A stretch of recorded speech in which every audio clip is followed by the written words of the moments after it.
नमस्कार। आज हम सब मिलकर अर्थव्यवस्था की उस बड़ी तस्वीर को समझने की कोशिश करेंगे। मतलब वो ताकतें जो हम सबकी नौकरियों, हमारी बचत और हमारे आने वाले कल को एक शक्ल देती हैं। तो चलिए, बिना किसी भूमिका के सीधे एक ऐसे सवाल से शुरू करते हैं जो मंदी या रिसेशन के समय हम सबके मन में घूमता है। देखिए, ये कोई छोटी मोटी समस्या नहीं है ना। जब लाखों लोगों की नौकरियां जाने लगती हैं तो इसके लिए एक बहुत बड़े पैमाने पर समाधान की जरूरत पड़ती है, और यही सवाल हमें सीधे आज के हमारे मुख्य विषय यानी मैक्रो इकोनॉमिक्स के दिल में ले आता है। उस बड़े सवाल का जवाब दरअसल समष्टि अर्थशास्त्र या जिसे हम मैक्रो इकोनॉमिक्स कहते हैं, उसमें छिपा है। ये इकोनॉमिक्स की वो ब्रांच है जिसका ध्यान किसी एक व्यक्ति, एक परिवार या एक कंपनी पर नहीं होता, बल्कि ये पूरी की पूरी अर्थव्यवस्था को एक साथ देखती है। जैसे देश में बेरोजगारी कितनी है, महंगाई क्यों बढ़ रही है, या देश की आर्थिक तरक्की की रफ्तार क्या है। अच्छा, इन दोनों के बीच के फर्क को समझने का एक बहुत ही सरल और शानदार तरीका है जंगल और पेड़ का उदाहरण। आप मान लीजिए कि व्यष्टि अर्थशास्त्र यानी माइक्रो इकोनॉमिक्स एक अकेले पेड़ की सेहत के बारे में पढ़ रहा है कि उसे कितना पानी मिला, उसकी पत्तियां कैसी हैं। वहीं दूसरी तरफ समष्टि अर्थशास्त्र यानी मैक्रो इकोनॉमिक्स उस पूरे जंगल के स्वास्थ्य को देख रहा है कि जंगल में आग तो नहीं लगी, मौसम का उस पर क्या असर हो रहा है, जंगल बढ़ रहा है या घट रहा है। महान अर्थशास्त्री शैपिरो ने कहा था कि समष्टि अर्थशास्त्र संपूर्ण अर्थव्यवस्था की कार्यप्रणाली से संबंधित है। इसका मतलब ये है कि ये इस बात का अध्ययन करता है कि अर्थव्यवस्था के सभी हिस्से, जैसे कि हम और आप यानी हाउसहोल्ड्स, कंपनियां और सरकार, एक दूसरे के साथ मिलकर कैसे काम करते हैं।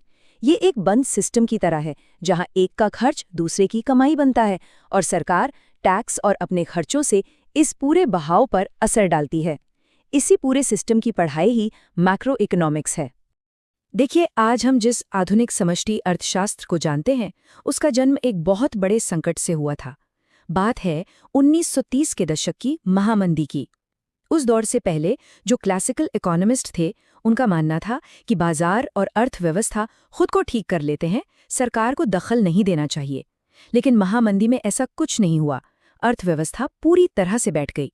तब जॉन मेनार्ड कीन्स जैसे अर्थशास्त्रियों ने एक नया क्रांतिकारी विचार सामने रखा कि जब अर्थव्यवस्था खुद को ठीक न कर पाए तो सरकार को आगे आना होगा। और कीन्स का सबसे बड़ा योगदान यही था। उन्होंने ये बताया कि सरकारें मुश्किल वक्त में, जैसे मंदी में, हाथ पर हाथ धरकर नहीं बैठ सकती। कीन्स ने सरकारों को अर्थव्यवस्था को संभालने और चलाने के लिए दो बहुत ही शक्तिशाली उपकरण दिए। ये दो उपकरण हैं आर्थिक नीति के दो बड़े स्तंभ। पहला है राजकोषीय नीति यानी फिस्कल पॉलिसी। ये सीधे सीधे सरकार चलाती है, हमारा वित्त मंत्रालय। जब सरकार टैक्स कम या ज्यादा करती है या फिर सड़कें, पुल, स्कूल बनाने पर पैसा खर्च करती है, तो वो इसी पॉलिसी का इस्तेमाल कर रही होती है। दूसरा स्तंभ है मौद्रिक नीति यानी मॉनेटरी पॉलिसी। इसकी कमान देश के सेंट्रल बैंक के हाथ में होती है, जैसे भारत में रिजर्व बैंक ऑफ इंडिया या आरबीआई। आरबीआई ब्याज दरों को घटा बढ़ाकर बाजार में पैसे की सप्लाई को कंट्रोल करता है।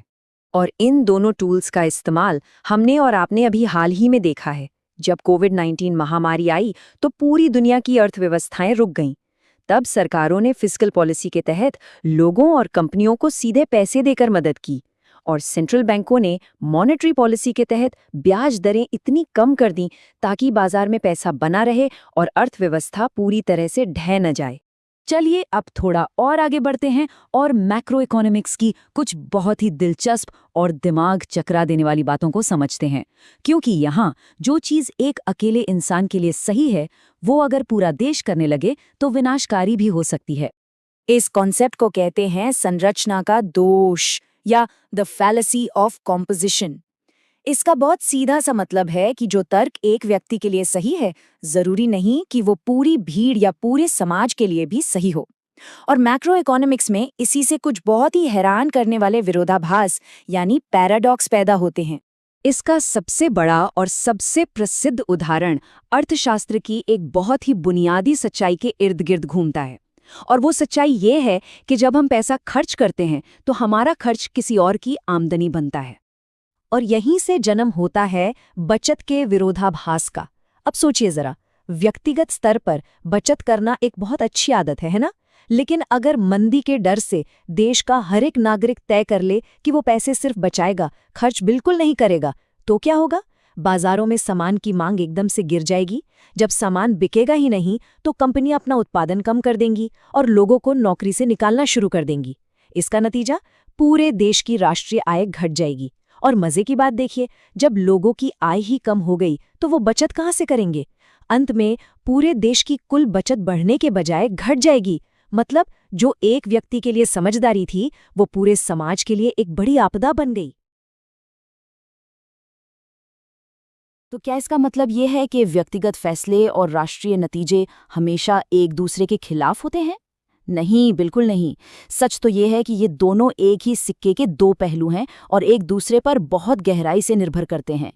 देखिए, कोई भी बड़ी मैक्रो पॉलिसी मतलब पूरे देश के लिए बनाई गई नीति तभी कामयाब होती है जब वो लाखों लोगों के छोटे छोटे व्यक्तिगत यानी माइक्रो लेवल के फैसलों पर असर डालती है।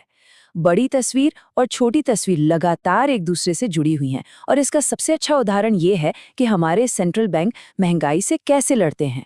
इस पूरी चेन रिएक्शन को समझिए। मान लीजिए महंगाई बहुत बढ़ गई है तो आरबीआई एक बड़ा फैसला लेता है, एक मैक्रो एक्शन, वो रेपो रेट बढ़ा देता है। इसके जवाब में देश के सारे कमर्शियल बैंक एक माइक्रो रिएक्शन देते हैं। वो अपने होम लोन, कार लोन सब महंगे कर देते हैं। अब हम और आप जैसे लोग और कंपनियां माइक्रो डिसीजंस लेते हैं। अरे लोन तो बहुत महंगा हो गया, अभी कार या घर खरीदने का प्लान टाल देते हैं। जब लाखों लोग ऐसा सोचते हैं तो इसका एक मैक्रो रिजल्ट निकलता है। पूरी अर्थव्यवस्था में चीजों की मांग कम हो जाती है और जब मांग कम होती है तो हमारा मैक्रो गोल पूरा हो जाता है। महंगाई धीरे धीरे नियंत्रण में आ जाती है। तो कुल मिलाकर समझने वाली बात यह है कि अर्थव्यवस्था कोई आसमान से उतरी हुई चीज नहीं है। हमारा हर एक छोटा बड़ा वित्तीय फैसला, चाहे वो एक कप चाय खरीदना हो या एक नया घर, वो सब जुड़कर देश की अर्थव्यवस्था की इस भव्य और विशाल कहानी को लिखते हैं। नमस्कार। चलिए आज इकोनॉमिक्स की दुनिया में एक बहुत ही जरूरी बल्कि सबसे जरूरी कॉन्सेप्ट को समझते हैं, स्टॉक और प्रवाह। यकीन मानिए, अगर आपको ये दो चीजें समझ आ गई तो इकोनॉमिक्स की आधी से ज्यादा बातें आपको बहुत आसान लगने लगेंगी, चाहे वो देश की बड़ी बड़ी पॉलिसीज हो या हमारे घर का बजट।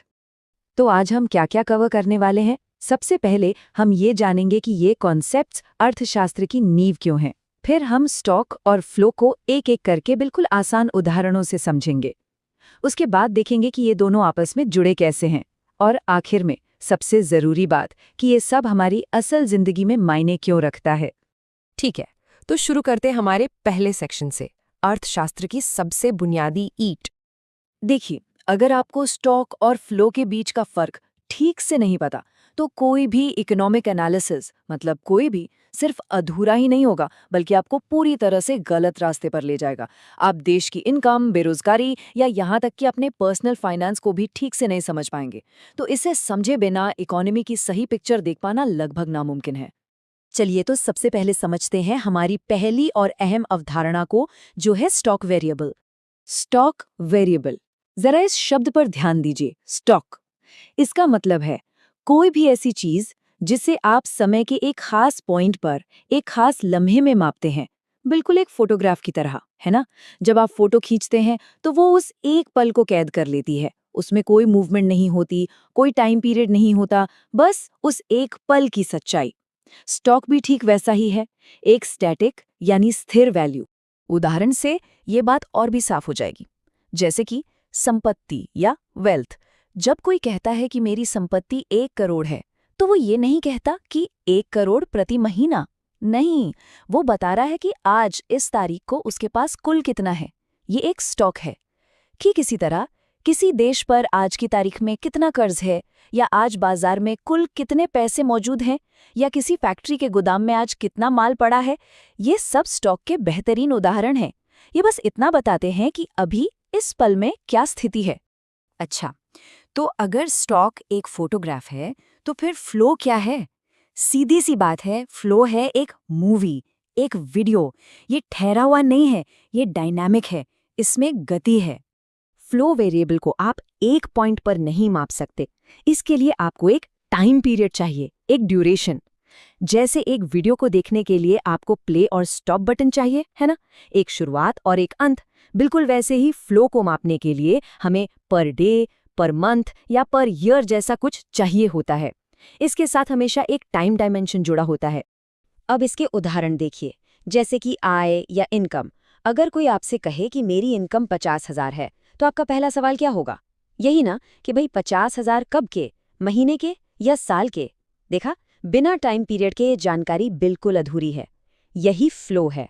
इसी तरह देश की जीडीपी हमेशा एक साल में मापी जाती है। एक साल में कितना निवेश हुआ, कितना बचत हुई या सरकार का घाटा कितना रहा, ये सब फ्लो वेरिएबल्स हैं। अब यहाँ सबसे मजेदार बात आती है। स्टॉक और फ्लो ये दो अलग अलग दुनिया नहीं हैं। असल में ये एक ही सिक्के के दो पहलू हैं। एक दूसरे से ऐसे जुड़े हैं कि आप इन्हें अलग कर ही नहीं सकते। इसे समझने का सबसे अच्छा तरीका है बाथटब का उदाहरण। मान लीजिए आपके सामने एक बाथटब है। अब ठीक इस पल बाथटब में जितना भी पानी है वो क्या है? वो है स्टॉक, ठीक है? अब आप नल खोल देते हैं। नल से जो पानी अंदर आ रहा है, मान लीजिए 5 लीटर प्रति मिनट, यह है इनफ्लो यानी एक तरह का प्रवाह। और नीचे जो ड्रेन है उससे पानी बाहर भी जा रहा है, मान लीजिए 2 लीटर प्रति मिनट, तो ये हो गया आउटफ्लो यानी दूसरा प्रवाह। तो अब मुद्दे की बात क्या है? मुद्दे की बात यह है कि बाथटब में पानी का लेवल यानी हमारा स्टॉक अपने आप तो नहीं बदल रहा है ना। वो तभी बदल रहा है जब ये इनफ्लो और आउटफ्लो हो रहे हैं। इसका मतलब फ्लो ही वो इंजन है, वो ताकत है जो स्टॉक के लेवल को घटाती या बढ़ाती है।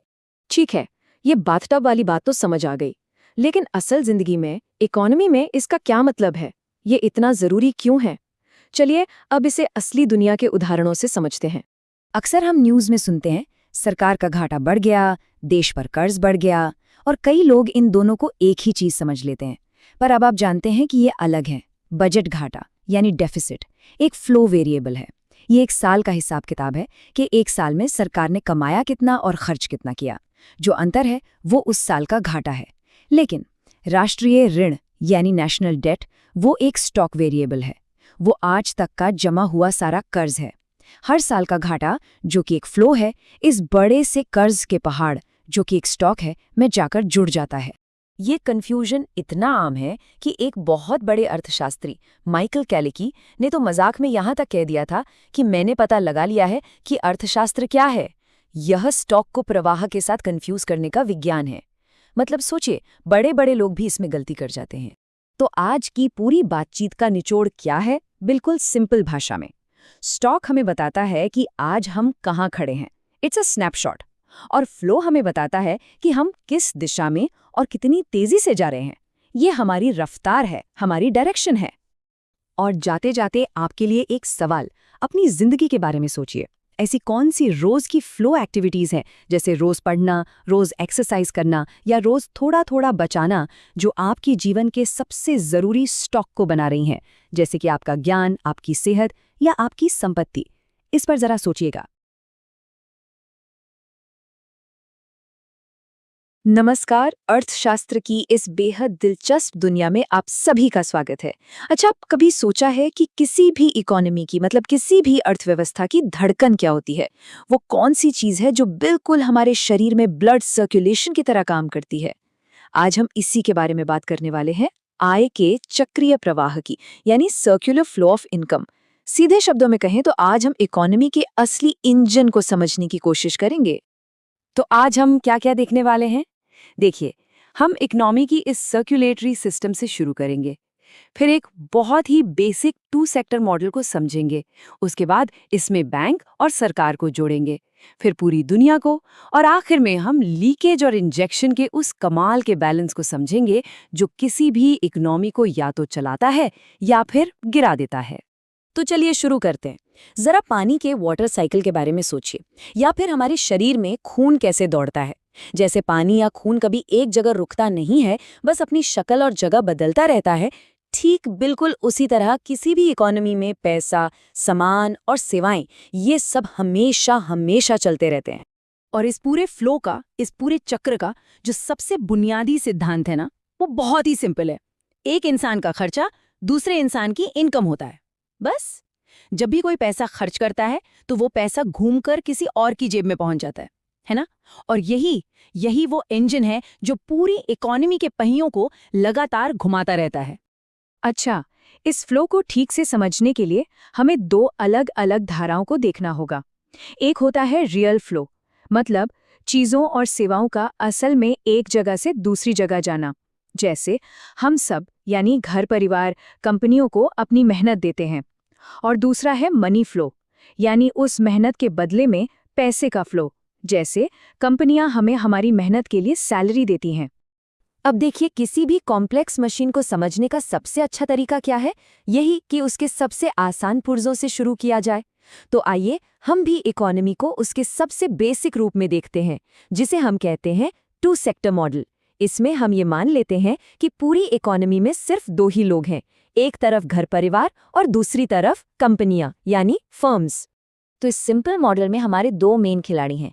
एक तरफ है हाउस होल्ड सेक्टर यानी हम और आप, जिनके पास प्रोडक्शन के सारे साधन हैं, जमीन, हमारी मेहनत, हमारा पैसा, सब कुछ। और दूसरी तरफ है फर्म सेक्टर यानी कंपनियां, जो हमसे ये सारे साधन लेकर सामान और सेवाएं बनाती हैं। इस एकदम आइडियल सिचुएशन में क्या होता है? एक परफेक्ट लूप बन जाता है। हाउसहोल्ड्स फर्मों को अपनी सेवाएं देते हैं, फर्म्स बदले में उन्हें इनकम देती हैं, और हाउसहोल्ड्स अपनी पूरी की पूरी इनकम वापस फर्मों के बनाए सामान पर खर्च कर देते हैं। इसका नतीजा टोटल प्रोडक्शन, टोटल इनकम और टोटल खर्चा, ये तीनों हमेशा बराबर रहते हैं। पैसा इस बंद लूप में बिना रुके घूमता रहता है। लेकिन एक मिनट रुकिए, क्या असल जिंदगी में ऐसा होता है? क्या हम अपनी सारी की सारी कमाई खर्च कर देते हैं? नहीं, बिल्कुल नहीं। और बस यहीं से हमारा ये जो सिंपल सा मॉडल था ना, वो थोड़ा और कॉम्प्लेक्स और कह सकते हैं कि रियल वर्ल्ड के जैसा होने लगता है, क्योंकि जाहिर है लोग भविष्य के लिए कुछ पैसा बचाते भी तो हैं। और यहीं से एक नया कॉन्सेप्ट आता है, लीकेज या रिसाव। लीकेज का मतलब है वो पैसा जो इनकम के मेन सर्कुलर फ्लो से बाहर निकल जाता है। और हमारे सामने सबसे पहला और सबसे बड़ा लीकेज क्या है? वो है हमारी बचत यानी सेविंग्स। तो क्या इसका मतलब है कि ये बचा हुआ पैसा फ्लो को हमेशा के लिए तोड़ देता है? नहीं, ऐसा भी नहीं है। यहीं पर एंट्री होती है फाइनेंशियल मार्केट की, जैसे कि बैंक्स। ये एक पुल की तरह काम करते हैं। देखिए, हम अपनी बचत को बैंकों में रखते हैं, फिर फर्म्स को जब अपना बिजनेस बढ़ाने के लिए पैसा चाहिए होता है तो वो बैंकों से यही पैसा उधार ले लेती हैं, और इस तरह जो पैसा सेविंग्स के लीकेज से बाहर गया था वो इन्वेस्टमेंट के रूप में वापस फ्लो में आ जाता है।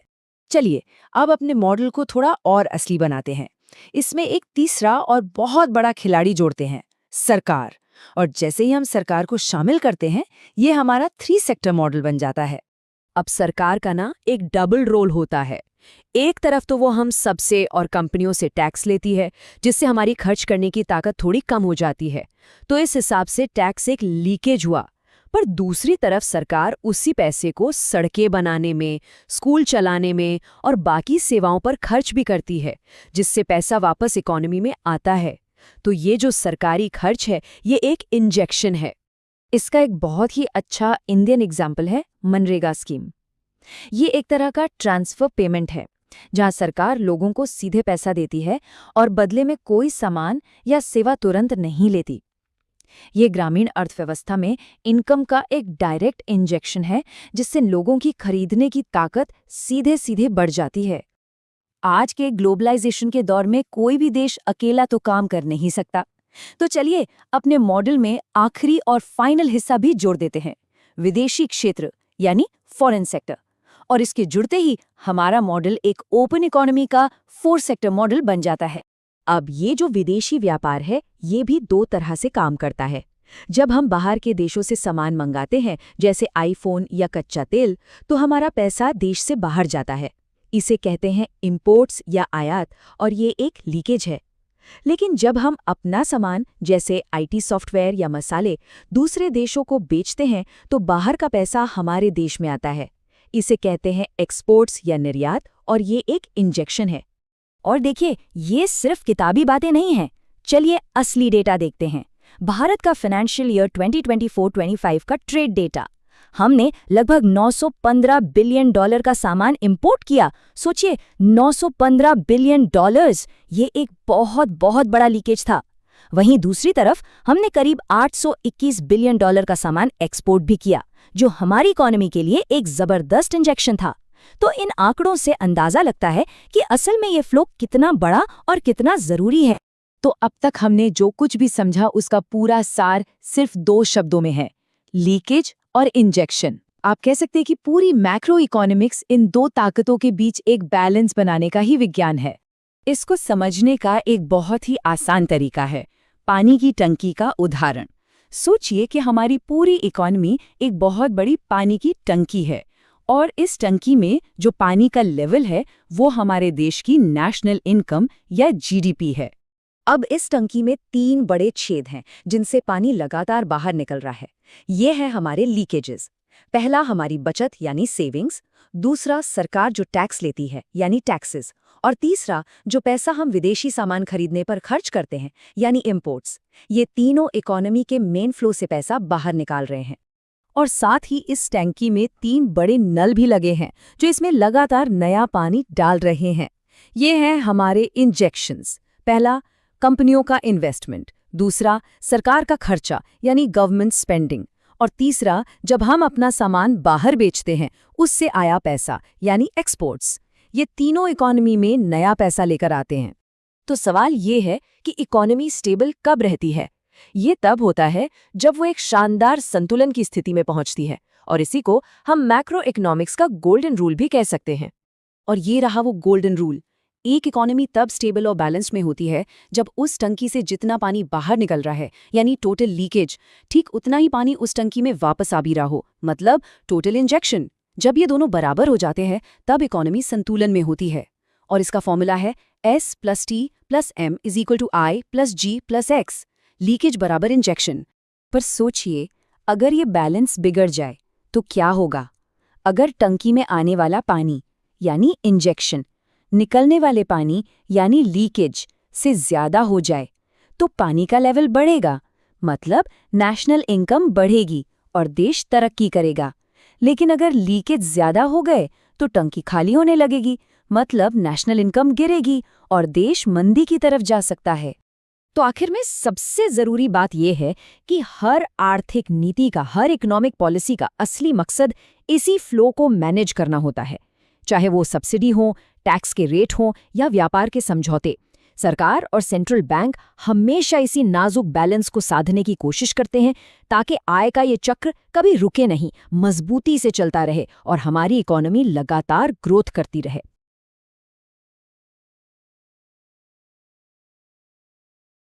नमस्कार। अक्सर हम सब खबरों में जीडीपी, जीएनपी, नेशनल इनकम जैसे कुछ भारी भरकम शब्द सुनते हैं, है ना? कभी-कभी तो ये इकोनॉमी का कोई अल्फाबेट सूप जैसा लगता है कि आखिर ये हैं क्या? तो आज हम इसी गुत्थी को सुलझाएंगे। हम समझेंगे कि इन शब्दों का असल में मतलब क्या है और ये किसी भी देश की आर्थिक सेहत के बारे में हमें क्या बताते हैं। चलिए शुरू करते हैं। सबसे पहले चलिए इस बहुत ही बुनियादी सवाल से शुरू करते हैं। आखिर हम ये तय कैसे करते हैं कि कोई देश आर्थिक रूप से मजबूत है या फिर कमजोर? क्या कोई ऐसा थर्मामीटर है जिसे लगाकर किसी देश के इकोनॉमिक हेल्थ का पता चल सके? बस इन्हीं सवालों का जवाब हमें नेशनल इनकम की दुनिया में लेकर जाता है। देखें, किसी भी देश की आर्थिक सेहत को जांचने का जो सबसे पहला और सबसे कॉमन टेस्ट है वो एक तरह से उसका एक्सरे करना है। और अर्थव्यवस्था की दुनिया में इस एक्सरे को हम कहते हैं जीडीपी यानी ग्रॉस डोमेस्टिक प्रोडक्ट या सकल घरेलू उत्पाद। तो ये जीडीपी आखिर है क्या? अगर बिल्कुल सीधे साधे शब्दों में समझें तो एक साल के अंदर किसी देश की ज्योग्राफिकल बाउंड्री यानी घरेलू सीमा के अंदर बनी सभी अंतिम चीज़ों और सर्विसेज की टोटल मार्केट वैल्यू ही जीडीपी है। अब इस परिभाषा में अंतिम शब्द पर ध्यान देना बहुत ज़रूरी है। इसका मतलब यह है कि हम सिर्फ उस कार की कीमत को गिनेंगे जो शोरूम से बिक रही है। हम उसके टायर, उसके शीशे, उसकी स्टील की कीमत को अलग अलग नहीं जोड़ेंगे। ऐसा इसलिए करते हैं ताकि डबल काउंटिंग ना हो, मतलब एक ही चीज़ की कीमत 2 बार ना जुड़ जाए। जीडीपी का जो मूल सिद्धांत है वो बड़ा सीधा सा है।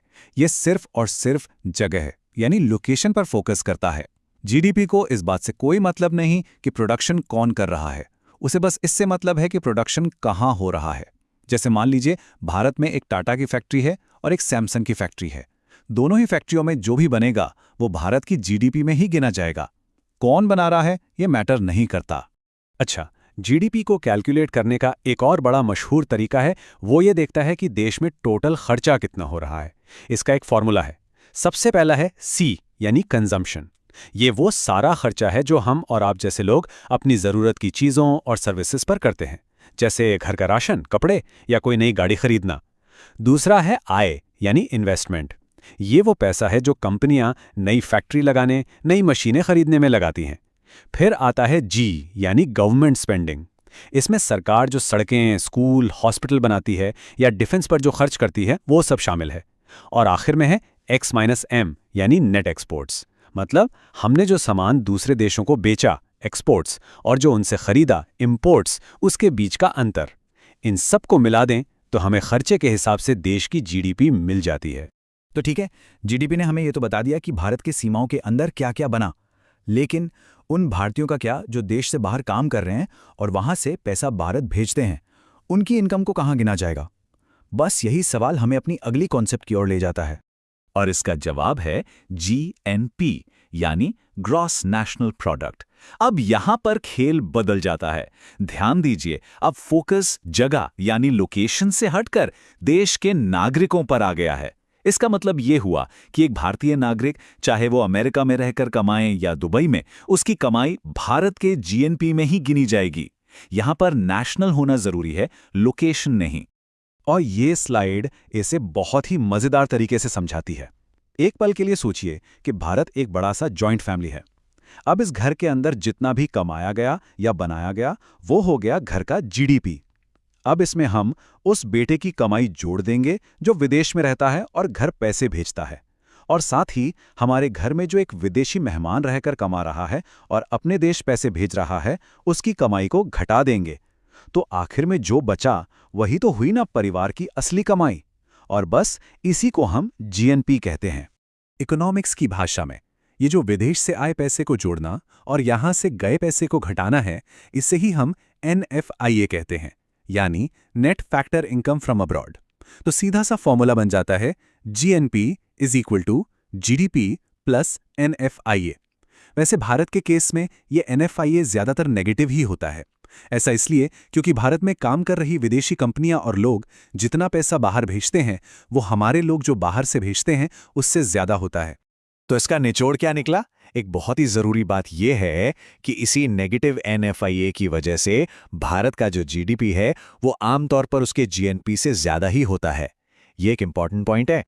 अभी तक हम जो भी बात कर रहे थे उसमें एक शब्द कॉमन था, ग्रॉस यानी सकल। लेकिन कहानी यहीं खत्म नहीं होती।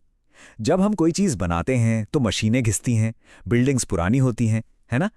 अर्थव्यवस्था की और साफ तस्वीर देखने के लिए हमें इस टूट-फूट का हिसाब भी तो करना पड़ेगा।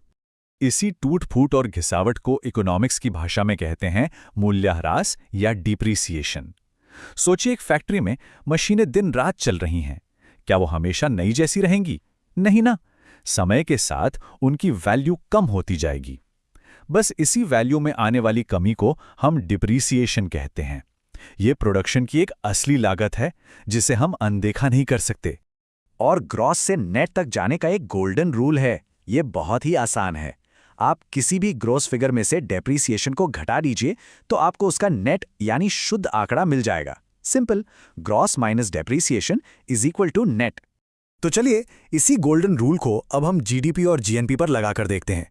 जब हम GDP में से ये घिसावट यानी डिप्रिसिएशन को घटाते हैं तो हमें मिलता है NDP यानी नेट डोमेस्टिक प्रोडक्ट। और ठीक इसी तरह जब हम GNP में से डिप्रिसिएशन को घटाते हैं तो हमें मिलता है NNP यानी नेट नेशनल प्रोडक्ट। ये जो नेट वाले आंकड़े हैं ना, ये हमें प्रोडक्शन की ज्यादा सच्ची तस्वीर दिखाते हैं, क्योंकि ये उस सामान को बनाने में जो मशीनें घिसी उसकी लागत को भी शामिल कर लेते हैं।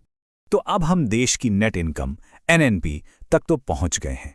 पर एक मिनट, क्या ये सारा का सारा पैसा सीधा हम लोगों की जेब में आता है? जवाब है नहीं। अब हम उस सफर को देखेंगे जो इनकम देश के खजाने से निकलकर एक आम इंसान के बटुए तक तय करती है। अब देखिए, जब कोई अर्थशास्त्री राष्ट्रीय आय या नेशनल इनकम बोलता है तो उसका एक बहुत ही स्पेसिफिक मतलब होता है। उसका मतलब होता है NNP eight factor cost. Factor cost का आसान भाषा में मतलब है किसी भी चीज को बनाने की असली लागत, जिसमें मजदूरों की सैलरी, जमीन का किराया और मालिक का मुनाफा जुड़ा हो। ये मार्केट प्राइस से अलग होता है क्योंकि इसमें सरकार के टैक्स और सब्सिडी का असर नहीं दिखाया जाता। लेकिन कहानी में एक और ट्विस्ट है। ये जो नेशनल इनकम है ना, ये पूरी की पूरी भी परिवारों तक नहीं पहुंचती। इसमें से भी कुछ पैसा बीच में ही रह जाता है। और जो पैसा असल में परिवारों के हाथ में आता है उसे हम कहते हैं पर्सनल इनकम। इसे निकालने के लिए हम नेशनल इनकम में से कुछ चीजें घटाते हैं जो लोगों तक नहीं पहुंचती, जैसे कि कंपनियों द्वारा सरकार को दिया जाने वाला टैक्स या वो मुनाफा जो कंपनियां अपने पास ही रख लेती हैं। और इसमें कुछ चीजें जोड़ते भी हैं, जैसे सरकार से मिलने वाली पेंशन या स्कॉलरशिप्स जो लोगों को बिना कुछ प्रोड्यूस किए मिलती हैं। और अब हम आ गए हैं इस सफर के बिल्कुल आखिरी पड़ाव पर। यह है डिस्पोजेबल इनकम यानी प्रयोज्य आय। ये वो पैसा है जो इनकम टैक्स जैसे सारे जरूरी टैक्स चुकाने के बाद एक इंसान के पास असल में बचता है। यही वो पैसा है जिसे वो या तो खर्च कर सकता है या बचा सकता है। यही हमारी असली परचेजिंग पावर है। अब जो पैसा हाथ में है उसके सिर्फ दो ही रास्ते हो सकते हैं। या तो हम उसे खर्च करेंगे जिसे इकोनॉमिक्स में कंजम्पशन कहते हैं, या फिर हम उसे भविष्य के लिए बचा लेंगे जिसे सेविंग्स कहते हैं। और किसी भी अर्थव्यवस्था का इंजन यही दो चीजें चलाती है, कंजम्पशन और सेविंग्स। तो हमने जीडीपी से लेकर डिस्पोजेबल इनकम तक का ये पूरा सफर देख लिया। लेकिन क्या ये नंबर ही सब कुछ हैं? क्या ये आंकड़े किसी देश की तरक्की की पूरी कहानी बताते हैं? चलिए अब जरा इन नंबरों के पीछे की असलियत को भी समझ लेते हैं। देखिए, जीडीपी की अपनी कुछ बड़ी सीमाएं हैं। पहली बात, ये उन कामों को नहीं गिनता जिनके लिए पैसे नहीं मिलते, जैसे एक माँ जो घर पर पूरे परिवार का ध्यान रखती हैं। उनकी मेहनत की कोई मॉनेटरी वैल्यू नहीं लिखती, तो वो जीडीपी में नहीं गिनी जाती। दूसरी बात, जीडीपी हमें ये तो बताता है कि देश में कुल कितनी इनकम है, पर यह नहीं बताता कि वो इनकम बटी कैसे है। हो सकता है देश की ज्यादातर दौलत कुछ ही लोगों के पास हो। और शायद सबसे बड़ी बात, जीडीपी ये नहीं देखता कि प्रोडक्शन करने के चक्कर में हमने अपने पर्यावरण को कितना नुकसान पहुंचाया है। तो आखिर में ये सब हमें एक बहुत ही जरूरी सवाल पर लाकर छोड़ देता है। क्या किसी देश की तरक्की को सिर्फ और सिर्फ पैसों के तराजू में तौलना सही है? आर्थिक विकास तो जरूरी है, लेकिन उसके अलावा वो और कौन से पैमाने होने चाहिए जिनसे हम किसी देश की सच्ची प्रगति को माप सकें? इस पर एक बार सोचिएगा जरूर।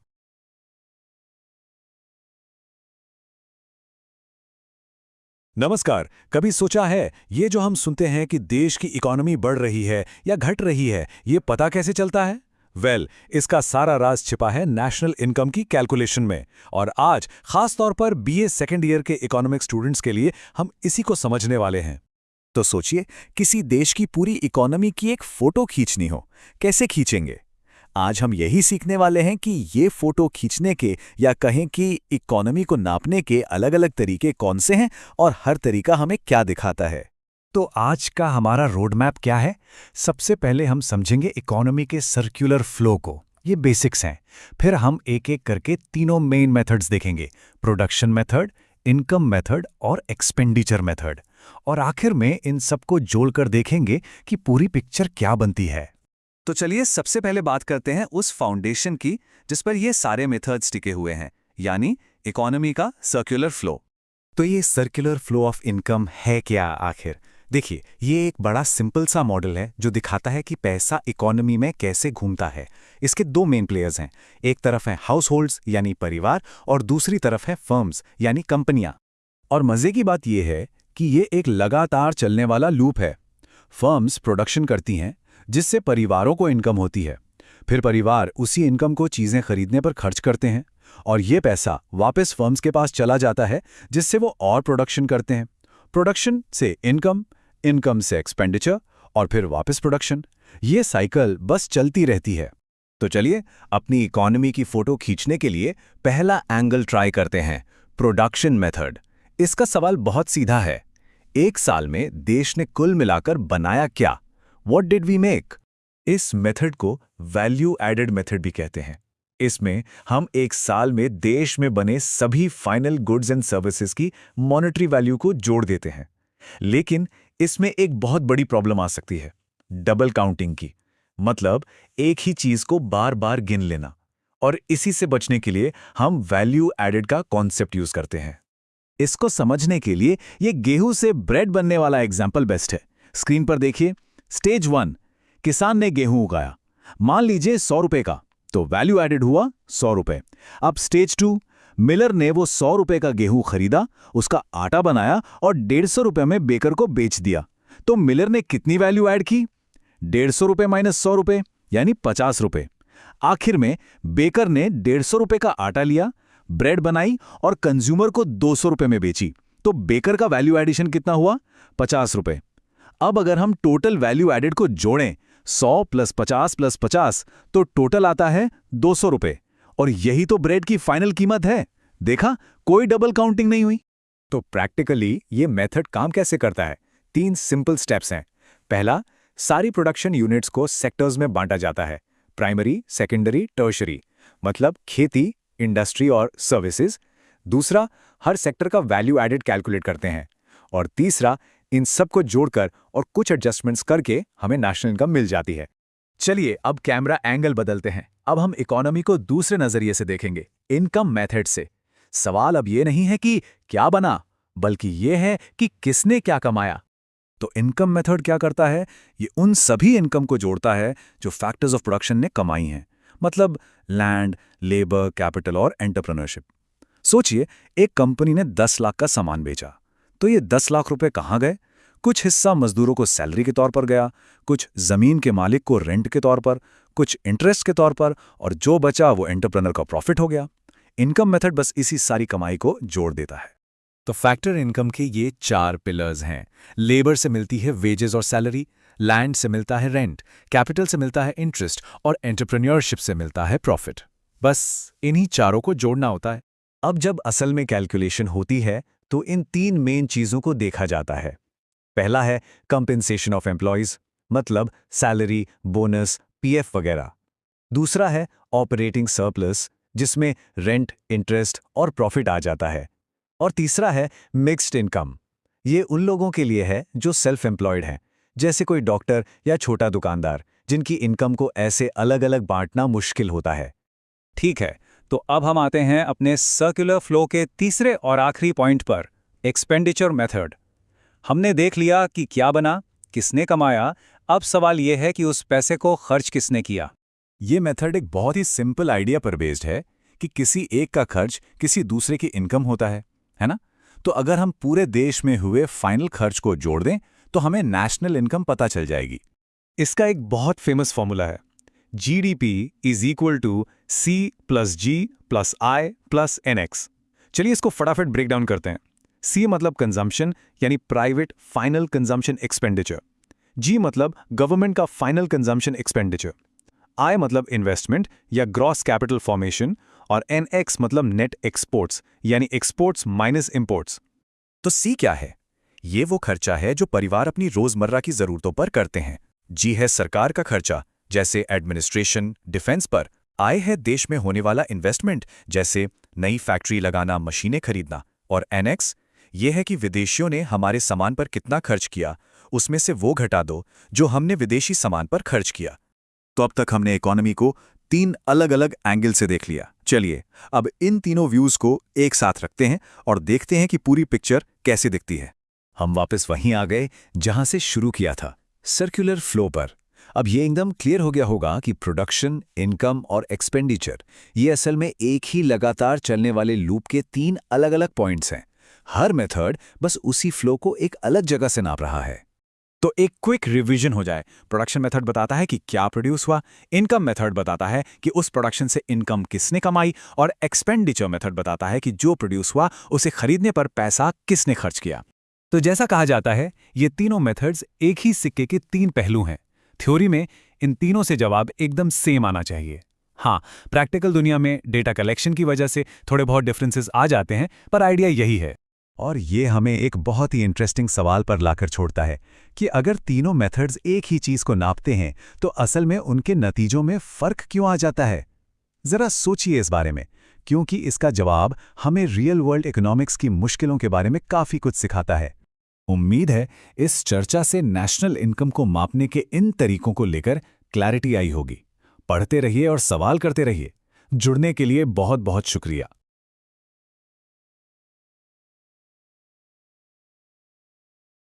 नमस्ते। चलिए आज एक बहुत ही दिलचस्प चीज समझते हैं। हम सब ने किसी देश की अर्थव्यवस्था के बारे में सुना है, लेकिन आज हम उसे एक बिल्कुल नए नजरिए से देखेंगे। एक ऐसा तरीका जो हमें अर्थव्यवस्था की छिपी हुई परतों के अंदर झांकने में मदद करता है, बिल्कुल एक एक्सरे की तरह।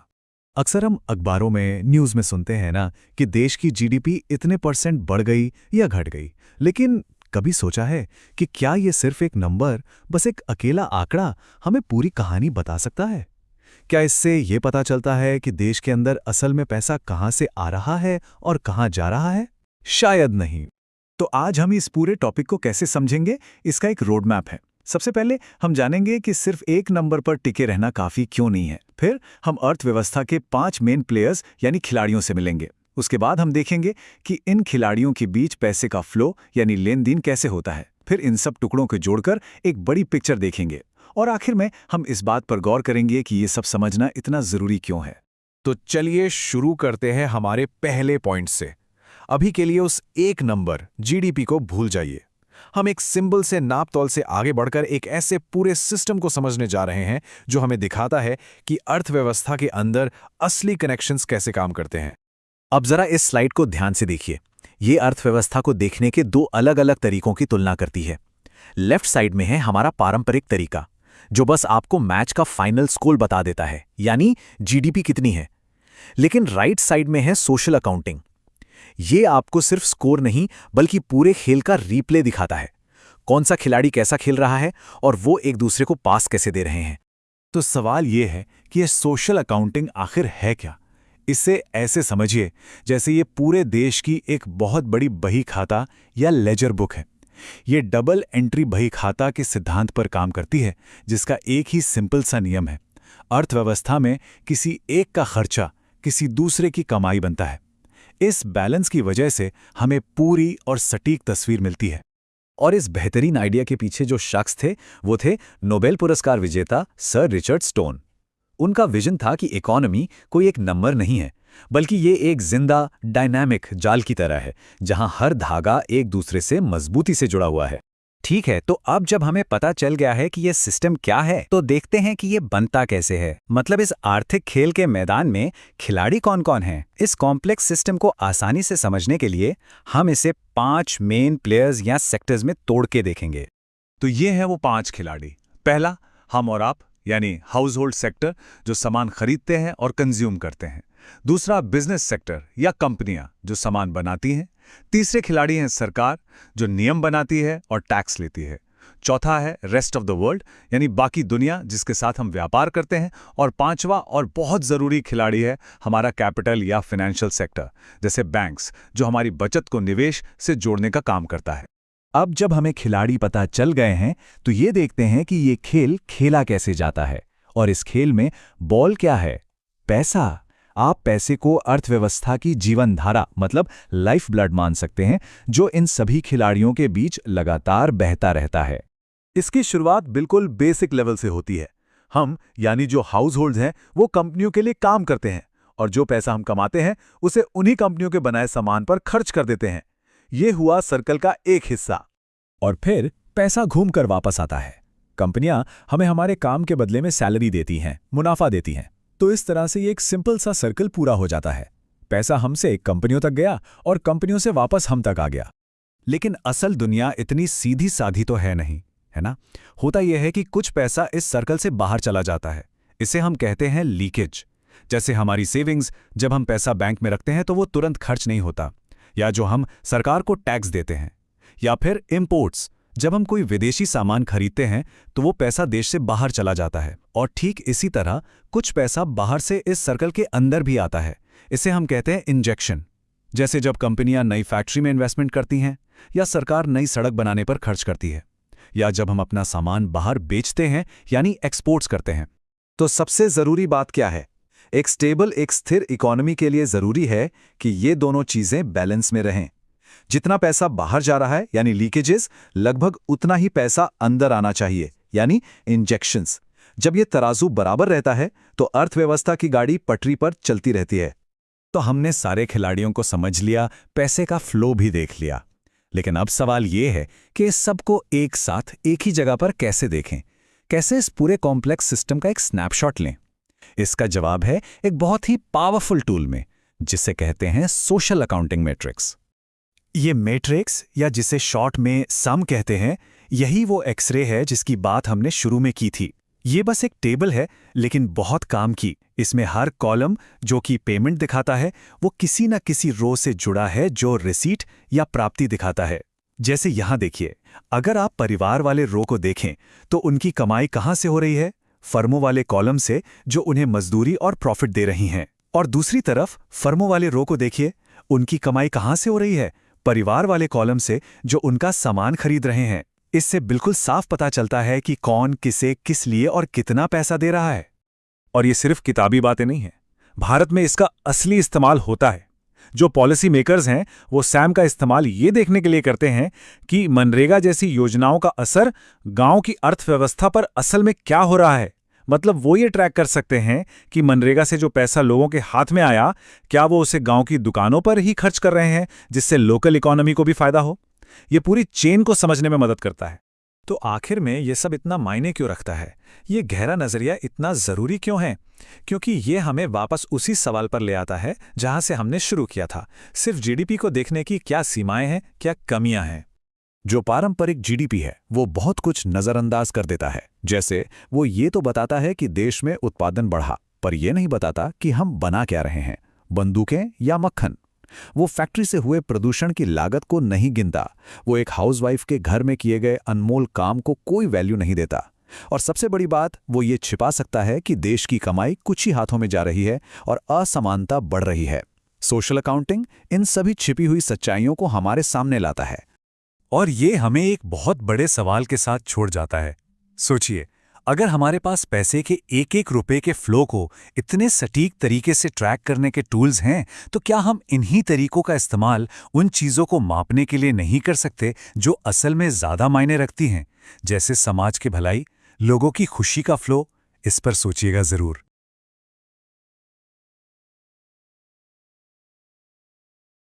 अक्सर हम सुनते हैं कि देश तरक्की कर रहा है, इनकम बढ़ रही है। पर एक मिनट, क्या ज्यादा पैसा मतलब सच में बेहतर जिंदगी? क्या यही है डेवलपमेंट का असली मतलब? चलिए आज की इस पड़ताल में इसी सवाल की जड़ तक चलते हैं। सोचिए, क्या ज्यादा पैसा आपकी खुशी की गारंटी है? ये सवाल हम सब खुद से पूछते हैं, लेकिन जब यही सवाल पूरे देश के लेवल पर पूछा जाता है ना, तो मामला और भी इंटरेस्टिंग हो जाता है। क्या एक अमीर देश का मतलब हमेशा एक खुशहाल देश होता है? देखते हैं। हाँ, और वो एक जादुई नंबर है, जीडीपी, ग्रॉस डोमेस्टिक प्रोडक्ट। आपने टीवी पे, न्यूज़पेपर में हर जगह सुना होगा।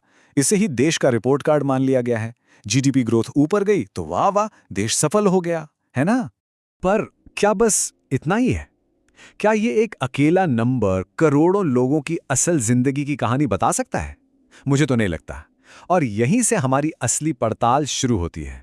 तो इस पहेली को सुलझाने के लिए चलिए थोड़ा टाइम में पीछे चलते हैं, लगभग 100 साल पहले। यहां हमारी मुलाकात होती है एक बहुत बड़े इकोनॉमिस्ट से, AC पिगू। इन्होंने ही वेलफेयर मतलब लोगों की भलाई का एक जबरदस्त आइडिया दिया था। पिगू ने एक बहुत काम की बात कही थी।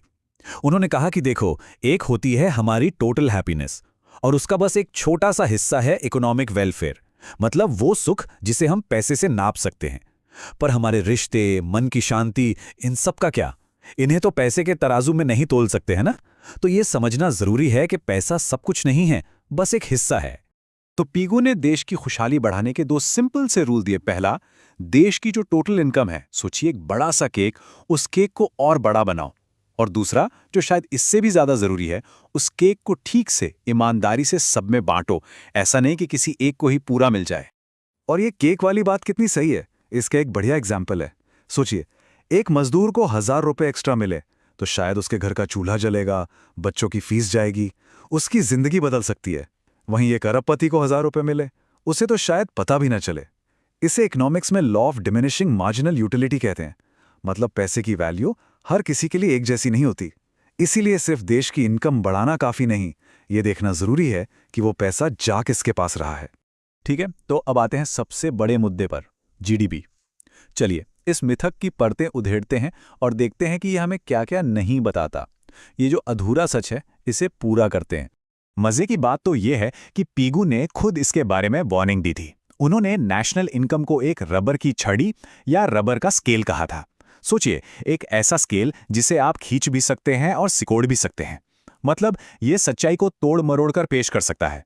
जीडीपी ये तो बता देगा कि कितना सामान बना, पर ये नहीं बताएगा कि क्या बना और वो गया किसके पास। ये कितना अजीब है ना। मान लीजिए एक देश में खूब हथियार बन रहे हैं या फिर सिगरेट और शराब की बिक्री आसमान छू रही है, तो पता है क्या होगा? जीडीपी तो रॉकेट बन जाएगी, नंबर बहुत अच्छे दिखेंगे, लेकिन क्या इससे समाज का भला हो रहा है? नहीं, बिल्कुल नहीं। बल्कि लोगों की सेहत और सुरक्षा तो घट रही है। यही है जीडीपी का सबसे बड़ा धोखा। तो जीडीपी क्या क्या मिस कर जाता है? बहुत कुछ। हमारे घरों में जो माँ बहनें दिन रात काम करती हैं बिना किसी सैलरी के, जीडीपी की नज़र में उसकी वैल्यू है 0। जो वक्त हम आराम करते हैं, परिवार के साथ बिताते हैं, उसकी भी कोई कीमत नहीं। और सबसे डरावनी बात, इंडस्ट्री लगाने के चक्कर में जो हमारे जंगल कट रहे हैं, नदियां जहरीली हो रही हैं, उस नुकसान का तो कोई हिसाब ही नहीं है जीडीपी में। इसे एक रियल लाइफ एग्जाम्पल से समझते हैं। दिल्ली का एयर पोल्यूशन। जब फैक्ट्रियां चलती हैं, गाड़ियां दौड़ती हैं, तो जीडीपी तो बढ़ती है, लेकिन उस धुएं का क्या? उसकी कीमत कौन चुका रहा है? हम सब, अपनी सांसों से, अपनी सेहत से। इकोनॉमिक्स की भाषा में इसी को कहते हैं नेगेटिव एक्सटर्नैलिटी, मतलब तरक्की की वो छिपी हुई कीमत जो कोई और चुकाता है।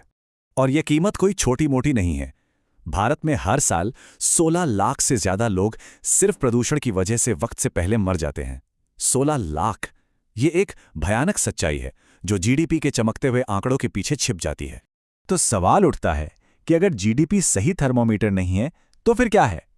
खुशी की बात यह है कि दुनिया अब जाग रही है। हमारे पास अब तरक्की को नापने के कहीं ज्यादा बेहतर और इंसानी तरीके मौजूद हैं। इनमें सबसे फेमस है HDI, यानी ह्यूमन डेवलपमेंट इंडेक्स। ये सिर्फ आपकी जेब में कितना पैसा है ये नहीं देखता। ये 3 बड़े सवाल पूछता है।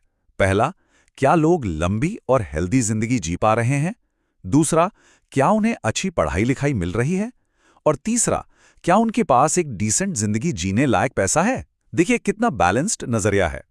और अगर इससे भी एक कदम आगे जाना है तो भूटान का कॉन्सेप्ट देखिए, ग्रॉस नेशनल हैप्पीनेस, GNH। ये तो कमाल ही है।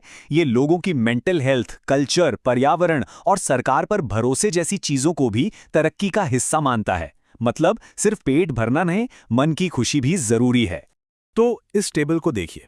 एक तरफ है जीडीपी जो बस पैसे और बाजार की बात करता है, और दूसरी तरफ है HDI, PQLI और GNH जो इंसानी जिंदगी, उसकी क्वालिटी और असल खुशहाली को सेंटर में रखते हैं। फर्क साफ है। चलिए अब इन सारी बातों को भारत के चश्मे से देखते हैं। हमने तरक्की तो की है, इसमें कोई शक नहीं, लेकिन सवाल वही है, क्या इस तरक्की का फायदा सबको मिला है या कुछ लोग पीछे छूट गए?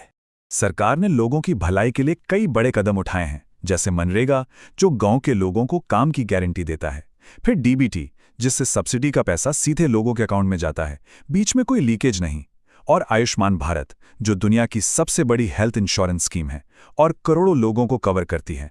ये सब कोशिशें बिल्कुल सही दिशा में हैं। लेकिन सिक्के का दूसरा पहलू भी है जो थोड़ा चिंताजनक है।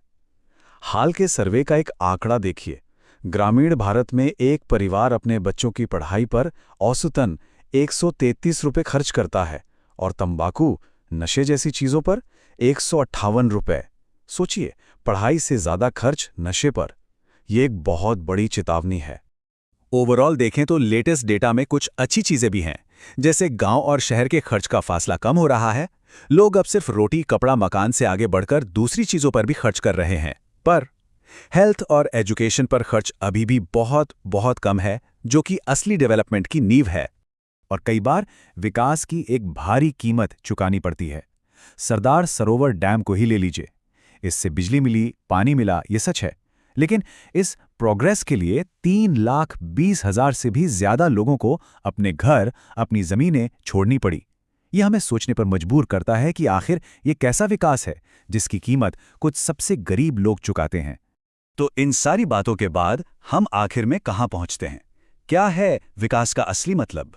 बात बस इतनी सी है, इकोनॉमिक ग्रोथ जरूरी है, पर वो गाड़ी है, मंजिल नहीं। असली मंजिल है एक ऐसा समाज जहां हर इंसान को एक सम्मानित जिंदगी मिले, अच्छी सेहत मिले, अच्छी शिक्षा मिले, जहां विकास की रोशनी बड़े बड़े शहरों से निकलकर दूर दराज के गांव और झुग्गियों तक पहुंचे, और जहां हम अपने बच्चों को एक बेहतर कल दे सकें। तो अगली बार जब आप जीडीपी के बढ़ते आंकड़े सुने तो एक पल रुकिएगा और खुद से पूछिएगा, इन नंबरों के पीछे की असल कहानी क्या है। नमस्कार। क्या कभी ऐसा सोचा है कि पैसा यानी मनी सिर्फ एक लेन देन का टूल नहीं बल्कि हमारी लाइफ वैल्यूज को भी दिखाता है? आज हम प्राचीन भारतीय ज्ञान की गहराइयों में उतरेंगे और पैसे को देखने का एक बिल्कुल ही अलग नजरिया समझेंगे। ये एक ऐसी सोच है जहां इकोनॉमी सिर्फ नंबर्स का खेल नहीं थी बल्कि जीने की एक कला थी। तो चलिए एक बहुत ही फंडामेंटल सवाल से शुरू करते हैं जो हम सबके दिमाग में कभी ना कभी जरूर आता है। क्या पैसा कमाना और एक अच्छा इंसान बने रहना ये दो अलग अलग रास्ते हैं? क्या हमें मटेरियल सक्सेस और मोरालिटी के बीच किसी एक को चुनना ही पड़ता है, या फिर कोई ऐसा रास्ता भी है जहां ये दोनों चीजें साथ साथ चल सकती हैं? प्राचीन भारतीय चिंतकों ने इस डिलेमा का एक बहुत ही ब्यूटीफुल और बैलेंस सॉल्यूशन दिया जिसे पुरुषार्थ कहा जाता है। इसे आप लाइफ का एक होलिस्टिक मैप समझ सकते हैं जिसके 4 पिलर्स हैं: धर्म यानी एथिक्स एंड ड्यूटी, अर्थ यानी वेल्थ, काम यानी डिजायर्स और मोक्ष यानी लिबरेशन। अब इस फ्रेमवर्क की खूबसूरती देखिए। ये अर्थ यानी वेल्थ को अकेले नहीं देखता। इसका मतलब ये था कि धन कमाना लाइफ का एक इंपॉर्टेंट गोल जरूर है, पर इसे हमेशा धर्म के मॉरल कंपस के साथ ही चलना होगा। तो आज की हमारी डिस्कशन का रोड मैप कुछ ऐसा रहेगा। हम एक एक करके इन आइडियाज की लेयर्स को खोलेंगे और देखेंगे कि ये सब आपस में जुड़कर एक ऐसा इकोनॉमिक फिलॉसफी बनाते हैं जो बिलीव मी आज भी उतना ही रेलेवेंट है। ठीक है, तो चलिए अपने पहले सेक्शन में डाइव इन करते हैं। इसमें हम उस फाउंडेशनल फिलॉसफी को समझेंगे जिसने एंशिएंट इंडिया की इकोनॉमिक सोच को शेप दिया। ये टेबल देखिए, ये इस पूरी फिलॉसफी का आप कह सकते हैं दिल है। जैसा कि हम देख सकते हैं, अर्थ यानी वेल्थ मैनेजमेंट इस पूरे बड़े सिस्टम का सिर्फ एक हिस्सा है और इस हिस्से को हमेशा धर्म यानी मॉरल प्रिंसिपल्स के एक्सेल पर ही घूमना होता था। मतलब साफ था, पैसा कमाना इंपॉर्टेंट है, नो डाउट, लेकिन पैसा कैसे कमाया जा रहा है वो उससे भी कहीं ज्यादा इंपॉर्टेंट था। चलिए अब आगे बढ़ते हैं और देखते हैं कि ये फिलॉसफी इनकम के कॉन्सेप्ट पर कैसे अप्लाई होती थी। तो यहाँ एक बहुत इंटरेस्टिंग पॉइंट सामने आता है। एंशिएंट इंडिया में पॉवर्टी को ग्लोरीफाई नहीं किया गया था। इनफैक्ट पैसा कमाने को एनकरेज किया जाता था, इसे एक सोशल ड्यूटी माना जाता था। लेकिन इस पर एक बहुत बड़ी कंडीशन थी, आपकी कमाई का हर रुपया एथिकल और धर्मसम्मत तरीके से आना चाहिए। किसी का शोषण करके, बेईमानी से या किसी को नुकसान पहुंचाकर कमाया गया धन अधर्म कहलाता था और सोसाइटी में उसकी कोई रिस्पेक्ट नहीं थी। तो पुराने टेक्स्ट्स ने इनकम को यूज करने का एक बड़ा क्लियर 3 पार्ट फ्रेमवर्क दिया। पहला, अपनी कमाई से अपने परिवार की जरूरतें पूरी करो। दूसरा, अपने सभी कर्जों से मुक्त हो जाओ। और तीसरा, सोसाइटी के जरूरतमंद लोगों की मदद करो। अब देखिए इसमें पर्सनल और सोशल रिस्पॉन्सिबिलिटीज का कितना वंडरफुल बैलेंस है। अब जो अगला सेक्शन है ना, वो बहुत ही इंटरेस्टिंग है। यहाँ हम देखेंगे कि एक कॉमन फाइनेंशियल टर्म डेट को कैसे एक बहुत ही पावरफुल मीनिंग दिया गया था। देखिए, आज जब हम ऋण या डेट सुनते हैं तो दिमाग में क्या आता है? Bank, loan, credit card, right? लेकिन एंशिएंट इंडिया में इस शब्द का मतलब इससे कई ज्यादा गहरा था। ये सिर्फ फाइनेंशियल नहीं बल्कि एक मॉरल ऑब्लिगेशन था। ऐसा माना जाता था कि हम इस दुनिया में कुछ कर्जों के साथ पैदा होते हैं, ऐसे कर्ज जिन्हें चुकाना हमारी लाइफ का एक इंपॉर्टेंट पार्ट है। और ये टेबल उन्हीं 5 महाऋणों के बारे में बताती है। देव ऋण यानी नेचर के प्रति हमारा कर्ज, ऋषि ऋण यानी नॉलेज और टीचर्स के प्रति, पितृ ऋण अपने पेरेंट्स और एंसेस्टर्स के प्रति, निर्ऋण यानी पूरी सोसाइटी के प्रति, और भूत ऋण यानी बाकी सभी जीव जंतुओं के प्रति। ये सोच एक इंसान को सिर्फ खुद से नहीं बल्कि पूरे इकोसिस्टम से जोड़ देती है। तो जब एक इंसान इन कर्जों को, इन ड्यूटीज को समझ लेता था तो फिर फोकस आता था समाज में एक्टिवली बैलेंस बनाने पर, और उसका टूल था दान। और ये जो आइडिया है ना, ये चैरिटी को देखने का हमारा पूरा नजरिया बदल देता है। चैरिटी सिर्फ दया या काइंडनेस का काम नहीं था, बल्कि ये एक हेल्दी इकोनॉमी के लिए एक जरूरी मैकेनिज्म था। ये इंश्योर करता था कि वेल्थ समाज में सर्कुलेट होती रहे, कहीं एक जगह होड़ होकर न रह जाए। भगवद गीता में इसको और डीप लेवल पे समझाया गया है। ये बताती है कि हर दान एक जैसा नहीं होता। ये दान को 3 कैटेगरीज में बांटती है, जो देने वाले की इंटेंशन पर डिपेंड करता है। सात्विक दान वो है जो एक ड्यूटी समझकर बिना किसी रिटर्न की उम्मीद के सही समय पर सही इंसान को दिया जाए। राजसिक दान फेम या प्रॉफिट की उम्मीद में किया जाता है, और तामसिक दान वो बिना सोचे समझे डिसरिस्पेक्ट के साथ दिया जाता है। मतलब सिर्फ देना ही इंपॉर्टेंट नहीं है, कैसे और क्यों दिया जा रहा है वो भी उतना ही इंपॉर्टेंट है। और ये सब हमें आज के सबसे इंपॉर्टेंट सवाल पे ले आता है, ये जो सारा एंशिएंट ब्लूप्रिंट है आज की मॉडर्न दुनिया को क्या सिखा सकता है। ऋग्वेद का ये एक श्लोक केवलाघो भवति केवलादि इस पूरी फिलॉसफी को एक लाइन में समेट देता है। इसका सीधा मतलब है जो अकेले खाता है वो पाप खाता है। मतलब वेल्थ और रिसोर्सेज सिर्फ इंडिविजुअल कंजम्पशन के लिए नहीं हैं, बल्कि ये कलेक्टिव वेलबींग के लिए हैं। और जानते हैं सबसे फैसिनेटिंग बात क्या है? ये कि ये सारे एंशिएंट आइडियाज हमारे आज के कितने ही प्रोग्रेसिव इकोनॉमिक कॉन्सेप्ट से मिलते जुलते हैं। सात्विक दान आज की कॉर्पोरेट सोशल रिस्पॉन्सिबिलिटी जैसा है। एथिकल अर्निंग का कॉन्सेप्ट आज एथिकल बिजनेस प्रैक्टिसेस कहलाता है। और सोसाइटी के प्रति ऋण का विचार, वो सोशल कॉन्ट्रैक्ट की द फाउंडेशन है। और आखिर में ऋग्वेद हमें वेल्थ के नेचर के बारे में एक ब्यूटीफुल मेटाफर देता है। धन एक रथ के पहियों की तरह है। अगर पहिया घूमेगा तो ही रथ आगे बढ़ेगा, अगर पहिया जाम हो गया तो प्रोग्रेस रुक जाएगी। धन को भी सोसाइटी की भलाई के लिए हमेशा घूमते रहना चाहिए। तो आज का सबसे बड़ा सवाल ये है, क्या हम अपने पर्सनल और कलेक्टिव लाइव्स में इस पहिए को फिर से गति देने के लिए तैयार हैं, ताकि एक ज्यादा बैलेंस्ड और जस्ट सोसाइटी बन सके? नमस्कार। कभी सोचा है कि हमारी आज की जो इकोनॉमिक प्रॉब्लम्स हैं उनका सलूशन हजारों साल पुराने ग्रंथों में भी मिल सकता है? आज हम एक ऐसे ही प्राचीन भारतीय आर्थिक दर्शन को समझने की कोशिश करेंगे जो पैसे, फर्ज और दान को एक बिल्कुल ही अलग नजरिए से देखता है। एक ऐसा नजरिया जो हमारी मॉडर्न सोच को भी चैलेंज करता है। और यकीन मानिए, यह सिर्फ पैसों का लेन देन नहीं है, बल्कि एक बैलेंस्ड और नैतिक समाज की नींव है। तो चलिए एक बहुत ही जाने पहचाने सवाल से शुरू करते हैं। ये वो प्रॉब्लम है जिसका जवाब हम आज पुराने ज्ञान में ढूंढने वाले हैं। सोचिए, जब मार्केट या सिस्टम खुद ब खुद हर किसी तक जरूरी चीजें नहीं पहुंचा पाता, तब क्या होता है? आज की इकोनॉमिक्स की भाषा में इसे मार्केट फेलियर कहते हैं। मतलब एक ऐसी सिचुएशन जब मार्केट अपने आप रिसोर्सेज को ठीक से नहीं बांट पाता और समाज का एक बड़ा तबका पीछे रह जाता है। तो सवाल ये उठता है कि उस जमाने में जब कोई सरकारी वेलफेयर स्कीम्स नहीं थीं, तब हमारे प्राचीन विचारकों ने इस चैलेंज को कैसे फेस किया? तो आज की हमारी बातचीत का रोडमैप कुछ ऐसा रहेगा। हम एक मॉडर्न प्रॉब्लम से शुरू करेंगे, फिर उसके प्राचीन समाधान को समझेंगे और आखिर में देखेंगे कि ये सारी बातें आज हमारे लिए कितनी काम की हैं। चलिए तो फिर शुरू करते हैं पहले सेक्शन से और समझते हैं उस प्रॉब्लम को जिसे प्राचीन भारतीय दर्शन ने एड्रेस करने की कोशिश की थी। देखिए, आज जब मार्केट फेल होता है तो हम सरकार की तरफ देखते हैं। वो वेलफेयर स्कीम्स लाती है, टैक्स लगाती है। लेकिन प्राचीन भारत का अप्रोच एकदम अलग था। उनका सलूशन सरकार से नहीं बल्कि समाज के अंदर से ही आता था। और ये टिका था दान के एक बहुत ही पावरफुल आइडिया पर, जो कोई कानूनी मजबूरी नहीं थी बल्कि हर समर्थ इंसान का एक गहरा नैतिक और सामाजिक कर्तव्य माना जाता था। तो चलिए अब इस दान के कंसेप्ट को थोड़ा और गहराई से समझते हैं। ये सिर्फ चैरिटी या कुछ पैसे दे देना नहीं था, ये एक बहुत सोफिस्टिकेटेड सोशल और इकोनॉमिक टूल था जिसके कई रूप थे, जैसे अन्नदान, विद्यादान, यहां तक कि भूमि दान।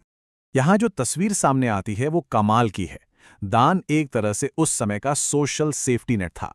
जरा सोचिए, ये कोई सरकार की टॉप डाउन स्कीम नहीं थी, बल्कि समाज के अंदर से ही निकली एक व्यवस्था थी। ये एक मॉरल जिम्मेदारी थी कि भाई जिसके पास है वो उसकी मदद करे, जिसके पास नहीं है। इसी से तो समाज का पूरा ताना बाना मजबूत रहता था। तो सवाल ये है कि ये दान का विचार आया कहां से? तो चलिए अब उन ग्रंथों में झांकते हैं जहां इस सोच की जड़ें हैं और देखते हैं कि ये विचार उस समय के ज्ञान में कितना गहरा था। ऋग्वेद में पैसे के नेचर के बारे में एक बहुत ही जबरदस्त बात कही गई है। धन रथ के पहियों की तरह घूमता रहता है। इसका मतलब बहुत गहरा है। मतलब किस्मत हमेशा एक जैसी नहीं रहती। जो आज अमीर है वो कल गरीब हो सकता है। इसीलिए जब आपके पास धन हो तो उसे सिर्फ जमा करके मत बैठिए, बल्कि उसे समाज में घूमने दीजिए।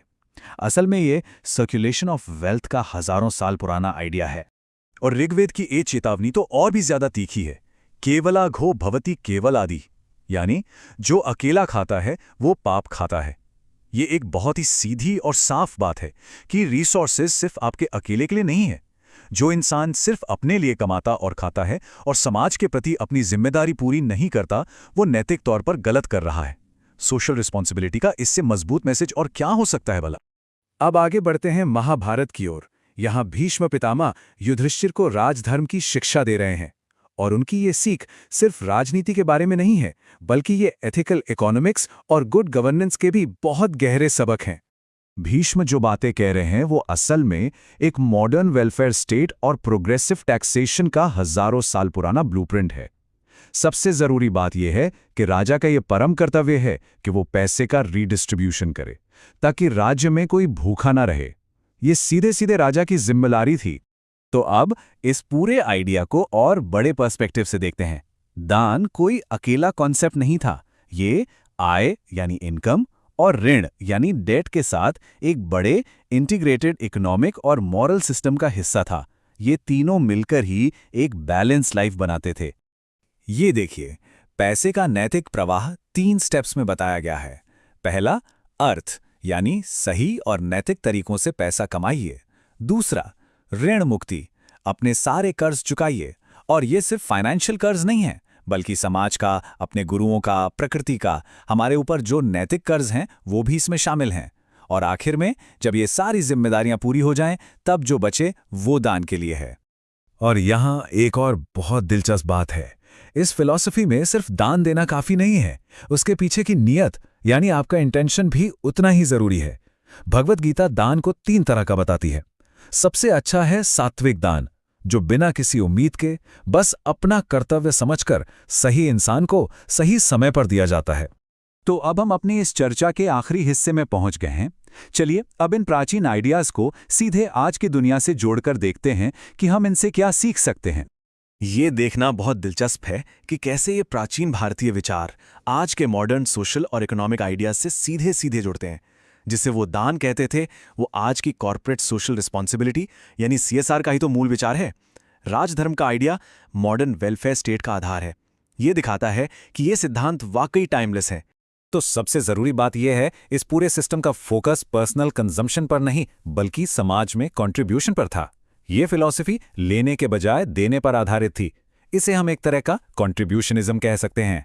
और आखिर में मैं एक सवाल के साथ इसे खत्म करना चाहूंगा। आज जब हम समाज में बढ़ती हुई असमानता और कई चुनौतियों का सामना कर रहे हैं, तो क्या हमारी मॉडर्न इकोनॉमिक सिस्टम्स प्राचीन भारत के इस नैतिक नजरिए से कुछ सीख सकती हैं? ये एक ऐसा सवाल है जिस पर हम सभी को सोचना चाहिए। काव्यमाला चैनल को सब्सक्राइब करें और ऐसे और शैक्षणिक वीडियो देखें।